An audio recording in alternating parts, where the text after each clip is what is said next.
అలనాడు ఇశ్రాయేలీయులు ఏ విధముగా వారు షూరు నుండి ఆలూషు వరకు ప్రయాణాన్ని ప్రారంభించారో, మరి అరణ్య మార్గములోనికి వచ్చిన తరువాత, అనగా ఎర్ర సముద్రమును దాటి అరణ్య మార్గములోనికి వారు వచ్చారు.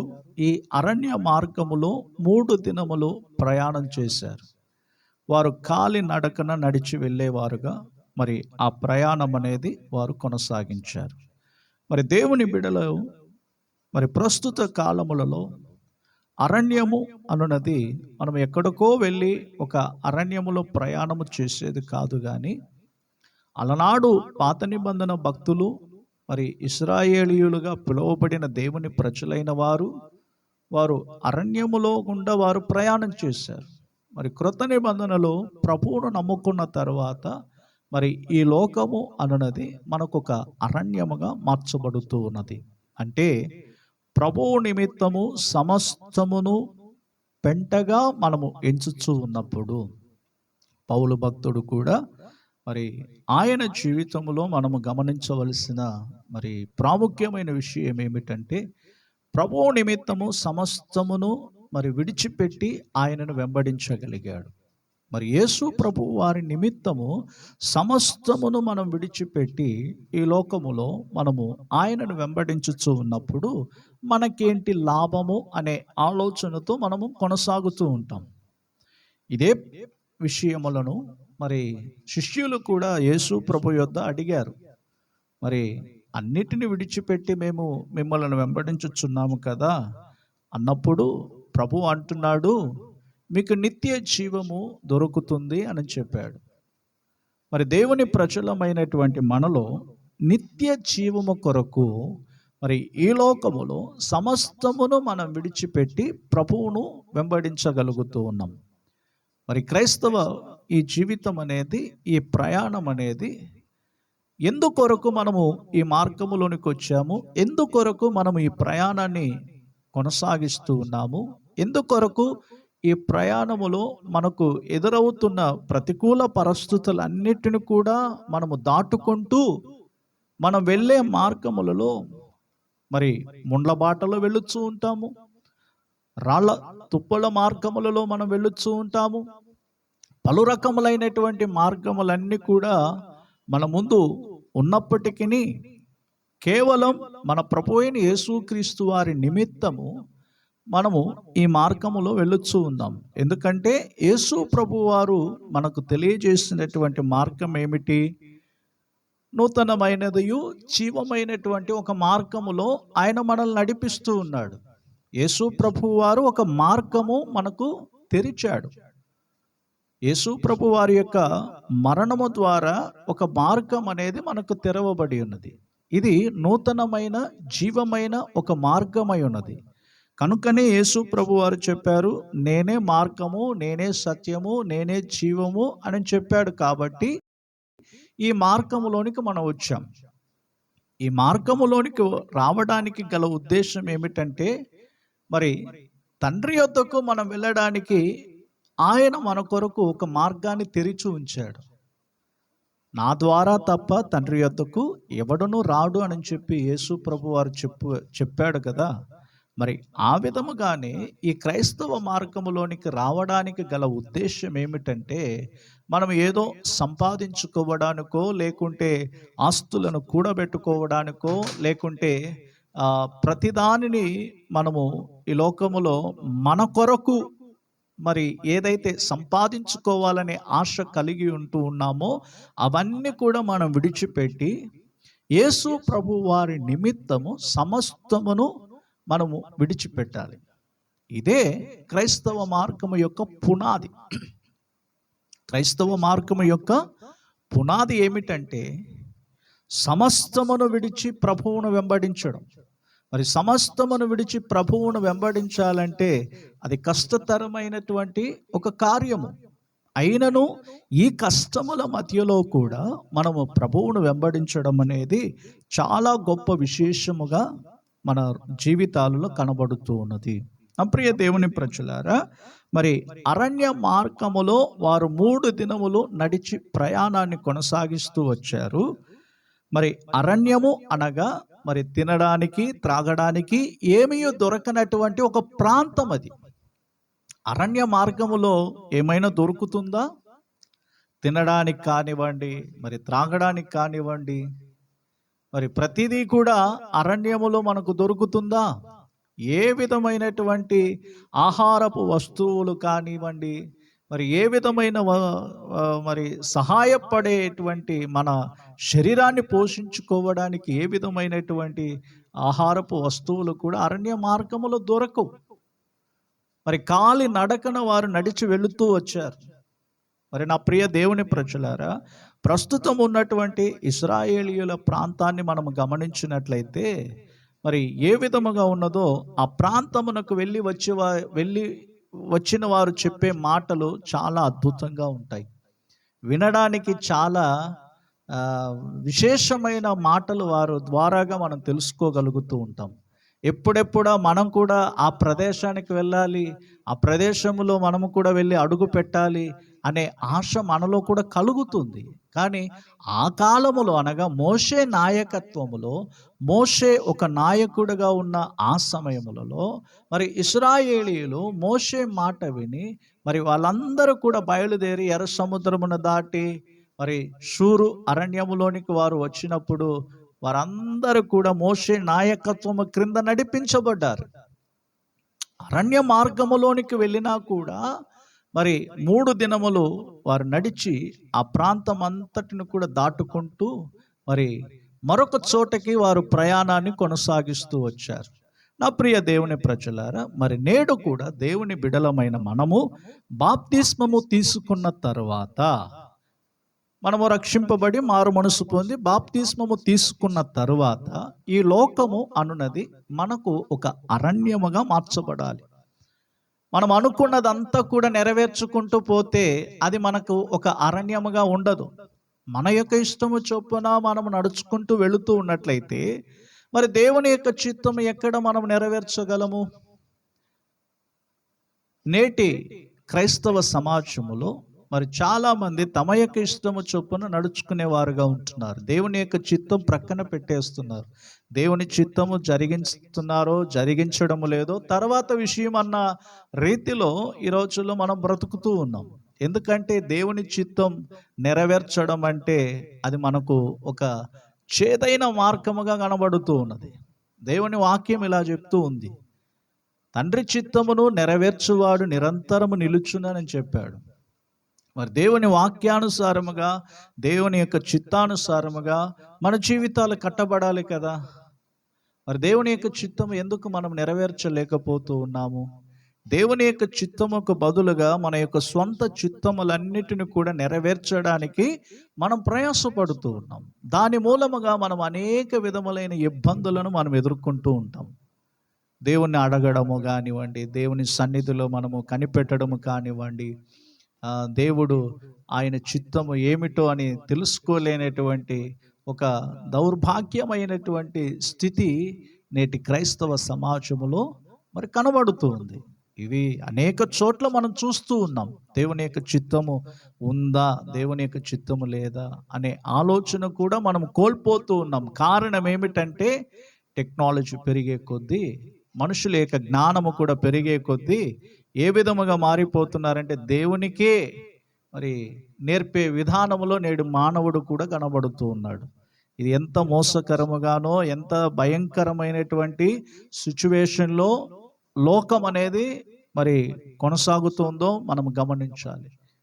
నేడు కూడా అనేక విధములుగా మరి దేవుని చిత్తమును విడిచిపెట్టి తమ యొక్క సొంత చిత్తములను నెరవేర్చేటువంటి ప్రజలను మనం చూస్తూ ఉన్నాం.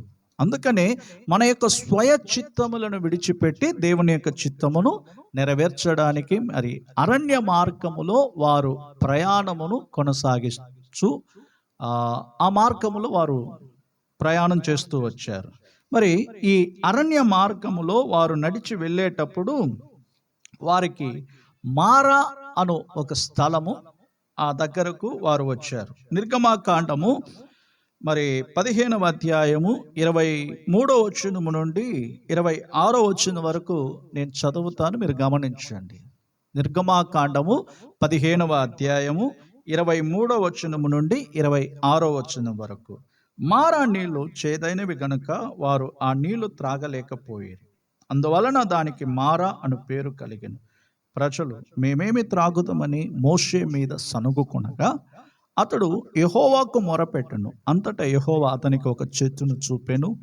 అది ఆ నీళ్లలో వేసిన తరువాత నీళ్లు మధురములాయెను. అక్కడ ఆయన వారికి కట్టడను విధిని నిర్ణయించి అక్కడ వారిని పరీక్షించి, మీ దేవుడైన యెహోవా వాక్కును శ్రద్ధగా విని ఆయన దృష్టికి న్యాయమైనది చేసి ఆయన ఆజ్ఞలకు విధేయులై ఆయన కట్టడలన్నిటిని అనుసరించి నడిచిన ఎడల నేను ఐగుప్తీయులకు కలుగు చేసిన రోగములలో ఏదియూ మీకు రానియను, నిన్ను స్వస్థపరచు యెహోవాను నేనే అనెను.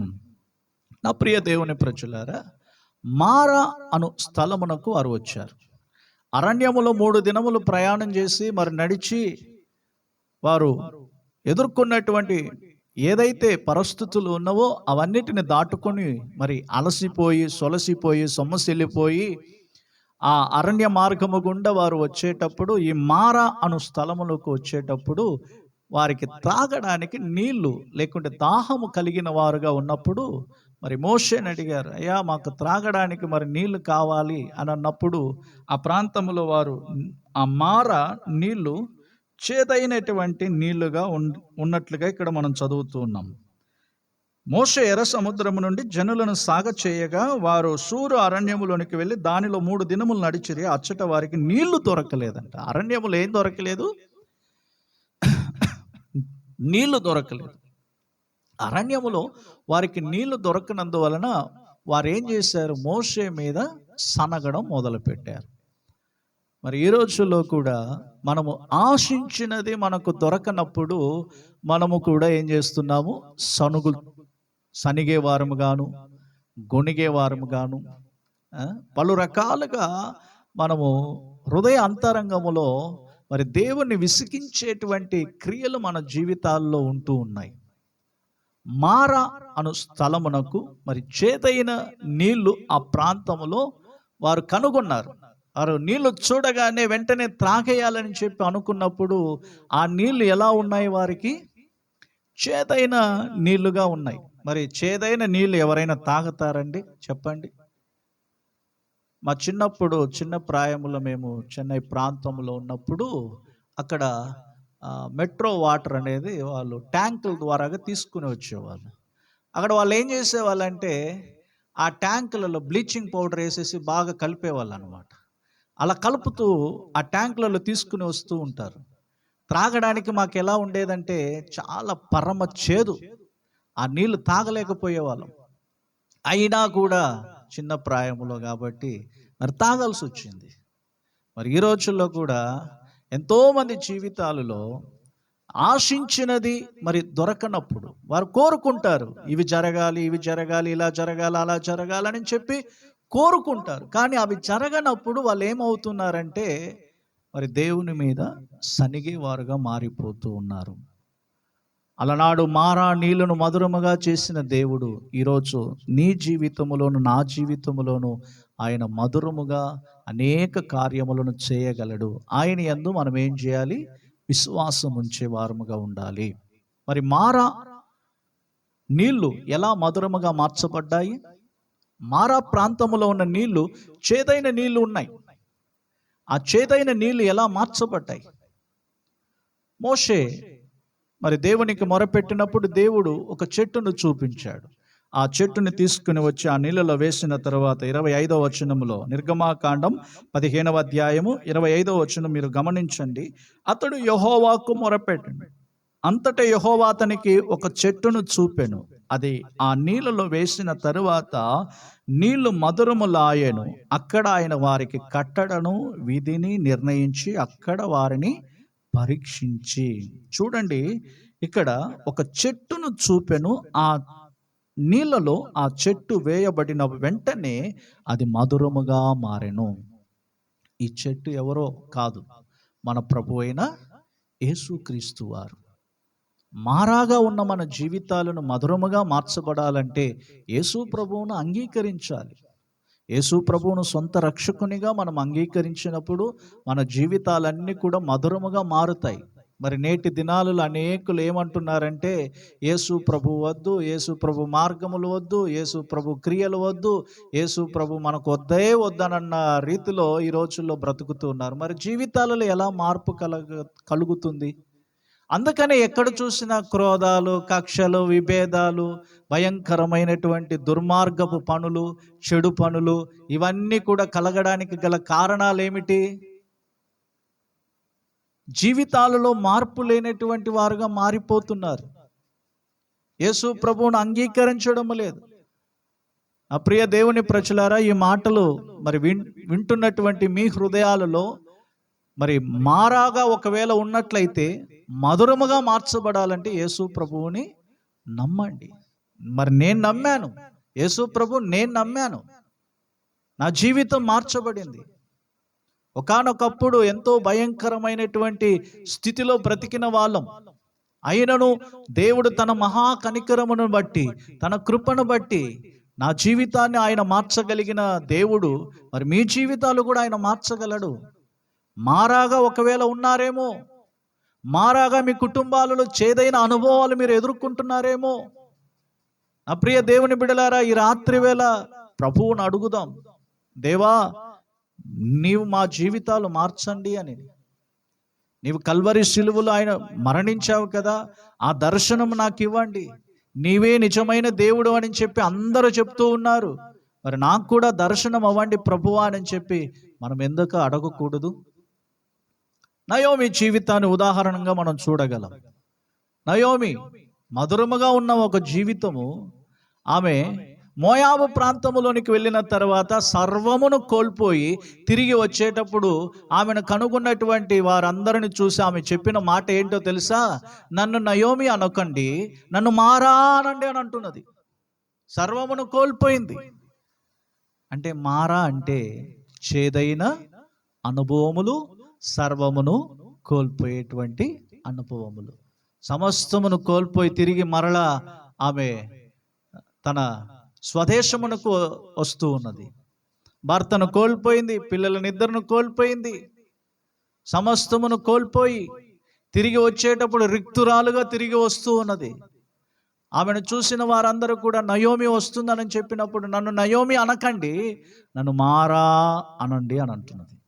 అక్కడ మారా మరి ఏ విధముగా ఆమె మరలా తిరిగి ఆశీర్వదింపబడిన ధన్యురాలుగా మార్చబడి ఉన్నదో, ఇక్కడ ఈ మారా నీళ్లు ఎలా మధురముగా మార్చబడ్డాయో మనకు బైబిల్ గ్రంథం అనేది స్పష్టంగా మరి ఆత్మీయ విషయములను మనకు నేర్పిస్తూ ఉన్నది. నా ప్రియ దేవుని ప్రజలారా, మీరు ఎవరైనప్పటికీ మీలో మారా అనుభవముల గుండా వెళ్ళుచూ ఉన్నారా? చేదైన మార్గములలో వెళ్ళుచూ ఉన్నారా? ఈ రాత్రి దేవుణ్ణి అడుగుదాం, ప్రభువా మారా నీళ్లను మధురముగా మార్చిన దేవా, మా జీవితాలు కూడా మధురముగా మార్చండి, మా కుటుంబాలు కూడా మధురముగా మార్చండి. అలనాడు ఇశ్రాయేలీయులు నీళ్లు దొరకనందు మూలముగా, వారు ఆశించినది దొరకనందు మూలముగా మోషే మీద సనిగారు, మోషే నాయకత్వాన్ని సనిగారు. ఈ రోజుల్లో కూడా మనము కూడా అనేక విధములుగా మనం ఆశించినది దొరకనప్పుడు, ఆశీర్వాదములు దొరకనప్పుడు మనము దేవుని మీద సనిగే వారముగా ఉంటున్నామేమో. ఈ రాత్రి మనలను మనము పరిశీలన చేసుకోవాలి. మారా నీళ్లను మధురముగా మార్చిన దేవుడు మన జీవితాలు కూడా ఆయన మధురముగా చేయగలడు. ఆ మధురముగా చేయగలిగిన శక్తి ఒక్కరికి మాత్రమే కలదు, ఆయనే ప్రభు అయిన యేసుక్రీస్తు వారు. నీళ్లను ద్రాక్షారసముగా మార్చిన దేవుడు, మధురమైన ద్రాక్షారసం అనేది మార్చగలిగిన సర్వశక్తిమంతుడగు దేవుడు నీలోను నాలోను మారా అనుభవములను ఆయన మార్చగలడు. నా ప్రియ దేవుని బిడ్డలారా, మీలో ఎవరైనప్పటికీ ఈ వర్తమానం వింటున్న మీరు ఈ సమయంలో మీ మారాను మధురముగా ఆయన చేయగలడు. నిన్ను నన్ను మధురమైన జీవితములలో ఆయన మనలను కొనసాగించగలడు. ఈ ప్రయాణం అనేది మనకు మధురముగా ఆయన మార్చగలడు. కనుక మనము దేవునికి అప్పగించుకుని మనము సంపూర్ణముగా ఆయనకు విధేయత చూపినట్లయితే నిశ్చయముగా మారా నీళ్లను మధురముగా మార్చిన దేవుడు మన జీవితాలు కూడా ఆయన మధురముగా చేయగలడు. ప్రేమ కలిగిన మా పరలోకపు తండ్రి, ఆశీర్వదించబడిన ఈ మంచి సమయములో మరొక పర్యాయము కూడా మీ పాద సన్నిధిలో పాలు పొందడానికి మీరు మాకు అనుగ్రహించిన ఈ మహాకృపను బట్టి మీకు వందనాలు చెల్లిస్తూ ఉన్నాం. పాటల ద్వారాగా దేవా మిమ్మల్ని మహిమపరచడానికి, అలాగే పరిశుద్ధాత్మ ద్వారాగా ప్రభువా మేము పొందుకోవడానికి మీరు మాకు కృప చూపుతున్నందుకు స్తోత్రాలు. మరి ముఖ్యముగా అనేక విషయముల కొరకు మేము ప్రార్థించాము తండ్రి. మరి విశేషముగా నాదా ఉద్యోగము కొరకు ప్రార్థించమని చెప్పినటువంటి మరి స్నేహ గారికి ప్రభువా మంచి ఉద్యోగాన్ని ప్రభువా మీరు అనుగ్రహించి నడిపించండి. మరి ముఖ్యముగా ఇంకను ఎవరెవరైతే ప్రభువా ఉద్యోగముల కొరకు వేచి ఉన్నారో అలాంటి వారికి అందరికీ ప్రభువా పరిపూర్ణమైనటువంటి ప్రభువా నాదా సహాయమును మీరు అందించగలరని ప్రార్థిస్తూ ఉన్నాం. మరి ముఖ్యముగా ప్రభువా మీ బిడ్డలమైన మేము ప్రతిరోజు ఈ ప్రార్థనలో పాలు పొందడానికి మీరు ప్రతి ఒక్కరిని కూడా మీరు ప్రేరేపించండి, ఆశీర్వదించండి. సమస్తమును స్తుతి, ఘనత, మహిమ, ప్రభావములు మీరు పొందుకొని మీరు ఆకడ కొరకు ప్రభువా ప్రతి బిడ్డను కూడా సిద్ధపరచుమని యేసు నామములో ప్రార్థించుచున్నాము తండ్రి, ఆమేన్. కనుక నా ప్రియ దేవుని బిడ్డలారా, మరి ప్రతిరోజు ఈ వర్తమానములు అందించబడుతూ ఉన్నాయి లైవ్లో. మీరు ఒకవేళ పాలు పొందాలనుకుంటే తప్పకుండా మీరు పాలు పొందండి. మీ ప్రార్థన విన్నపములు ఏవైనా ఉన్నట్లయితే కామెంట్స్ ద్వారాగా తెలియపరచగలరు. వాట్సాప్ ద్వారాగా కూడా మీరు తెలియపరచాలని ప్రభువు పేరట మీకు మనవి చేస్తున్నాం. ప్రభు మిమ్మలను మీ కుటుంబాలను ఆశీర్వదించి దీవించును గాక. Praise the lord.